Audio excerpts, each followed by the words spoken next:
Alright guys, what is good? Back again with another Master Duel video. So the newest deck that I've been trying to learn has been Darklords, Despia Darklords, whichever way you want to split it. So we crafted that since we had unlocked a bunch of Darklord cards from us trying to get copies of Forbidden Droplets for our Tri-Brigade Zodiac deck.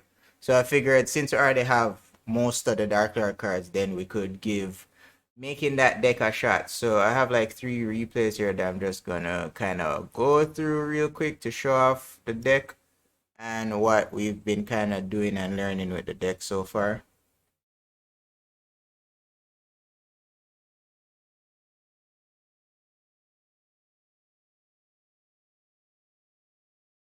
So first, let me pause this. I think I have the volume turned off on the game. Yep, I do. Alright, so this matches up against Shay, and our opening hand is Yugioh, and at this point, this is one of the earlier iterations of the deck that I've been still running the Dark Lord, Tezo, whatever the hell you pronounce that as. I'm kind of trying out some of the various high level Dark Lord monsters. I've been contemplating dropping this just based on the fact that it's a level 9 monster, and for the fusion, not the fusion, for the XYZ summons in the game that we have in the deck, we need only level 8 monsters. So I think in a more recent iteration I've dropped this card, but all in all, concept is still the same. Dark Lords, Despia Fusion, you make the big bad boss monster the first Dark Lord, etc. Alright, so we discarded that away, we get out the Fusion Fuse spell, get Dramaturge on board, and then we fuse away. Quartus, I believe, yep. I think I had made a small misplay here because I had forgotten that I needed to have something in hand for droplets to be used. But then I was like, oh, well, it doesn't matter because I can send something from the field instead if I need to. Droplets is a really cool and diverse card as a whole.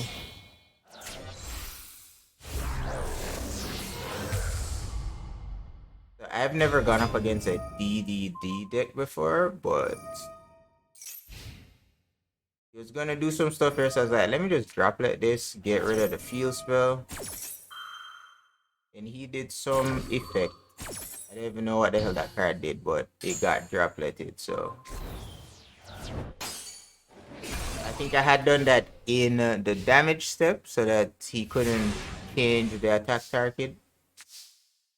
And then that was more or less for the most part, I think. No, we didn't really top deck anything good, but we still have our 2 monsters on board, and I figure we can activate the effect of this if he goes into any fusion or it goes into any link summoning. We could activate Dramaturge and then lower the attack and negate. So he ended up surrendering. Let's go into our next duel. Going up against, what's this?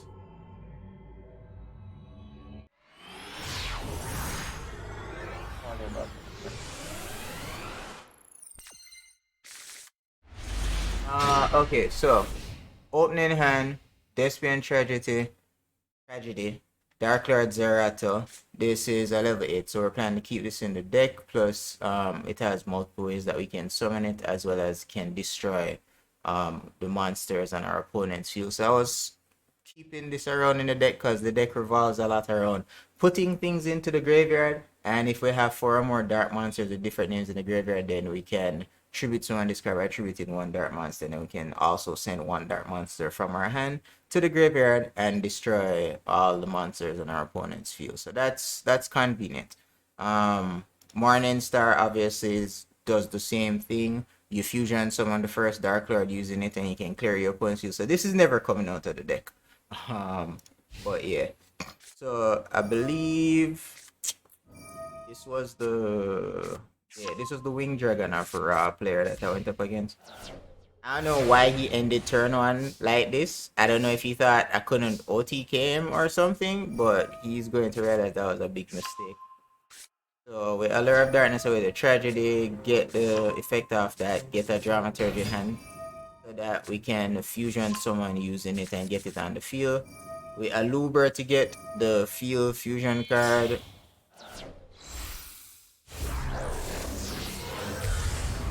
Bada bing bada boom, the first Dark Lord.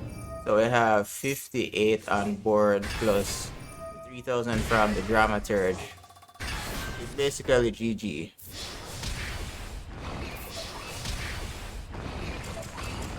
And he surrenders because he realized, yeah, he's just got OTK. And then the final replay.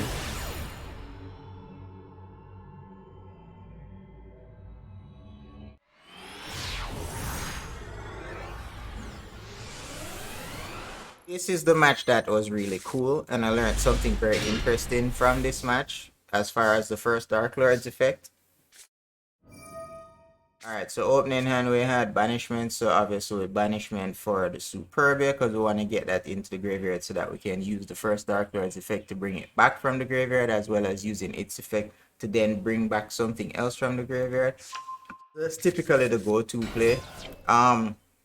I'm still messing around with the idea of having the Dark Lord traps in the deck so that if they do get sent to the graveyard, we can use the Dark Lords, pay 1,000 life points effect to utilize a Dark Lord card. So we usually use Ixchel to do this, or any of the other Dark Lords that we send away to the graveyard.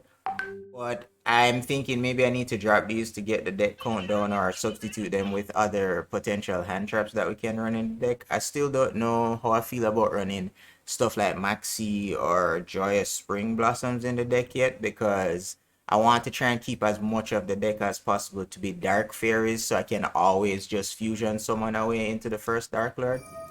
But we Alubre here to get the Theater, and then we play the Theater so that we can fusion summon away these guys into first Dark Lord.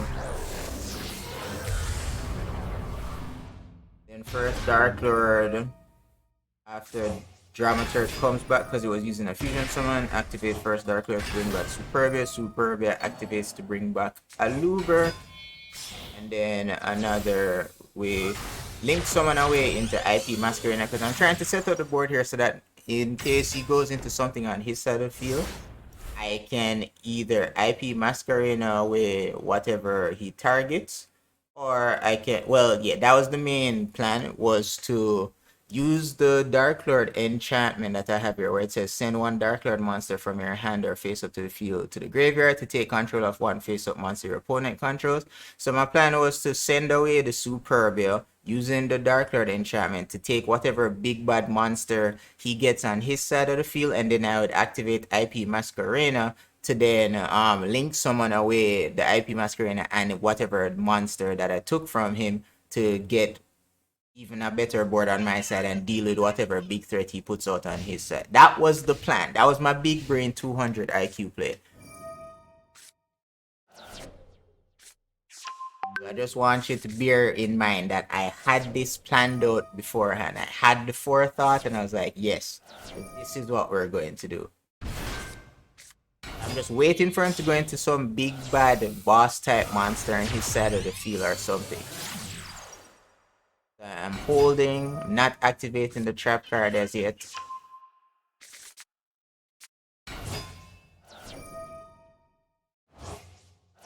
I have no idea what this deck is doing, Thunder, Dragon Dark or whatever. So I see, okay, he has a bunch of monsters out, now he's going to go into something big. Turns out that he's going into Nightmare Unicorn, so now I'm like, shit, he's going to try and deal with a card. So he activates his Nightmare Unicorn here to deal with my IP Masquerena. So now I'm in panic mode because I'm like, well, this kind of puts a wedge in my plan. So when you see him activate that, we're like, alright, we need to pop our Dark Lord. We get rid of the Superbia. We take control of...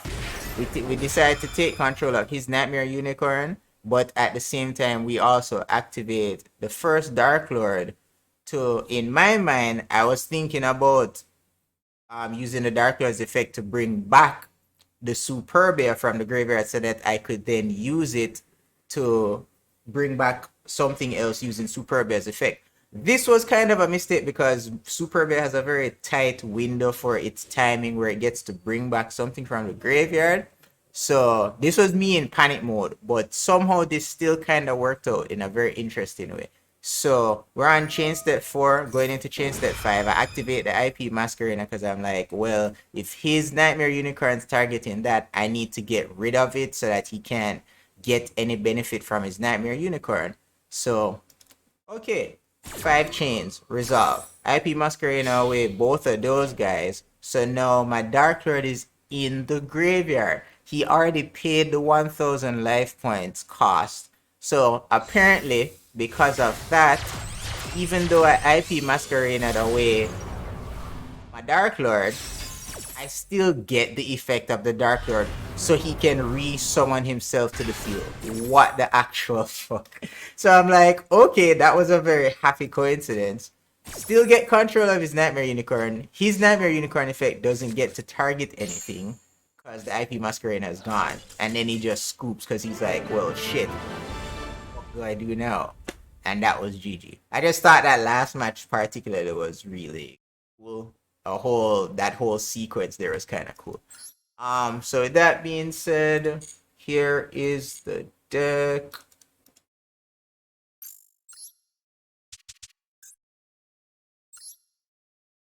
So yes, with that being said, here's the deck in its entirety. We're running 3 Despian Tragedy, 1 Ukubak, 2 Ash Blossom, 2 Indulge Dark Lord, 3 Aluber, 1 Dark Lord Nastin, 1 Dark Lord Zerato, 2 Dark Lord Superbia, 1 Dark Lord Nurgle, 2 Dramaturge of Despia, 3 Eggshells, and 1 Morning Star.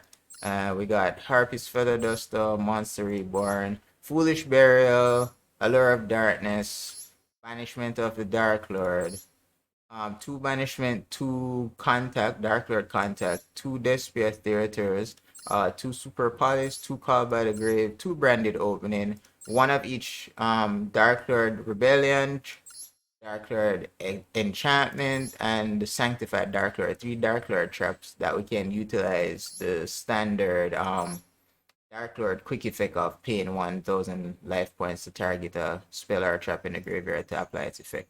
The extra deck is Muddragon of the Swamp, Starving Venom Fusion, Despian Quartus, Despia Proskinon, double first Dark Lord. We have the XYZ package that can go for the OTK, 97 Dragoluvian, number 38 Hope Harbinger, and number 100 Numeron Dragon. Condemned Dark Lord, I've seen a lot of lists that have this card in there, and I don't fully comprehend the use of it as yet. So I've been contemplating to drop this for maybe Underworld Goddess. I'm dropping either this or Access Code Talker for Underworld Goddess going forward potentially. We have the IP Masquerena, Verte Anaconda, Nightmare Unicorn, and Appaloosa USA, or Apollo USA as people call it, Bow of the Goddess.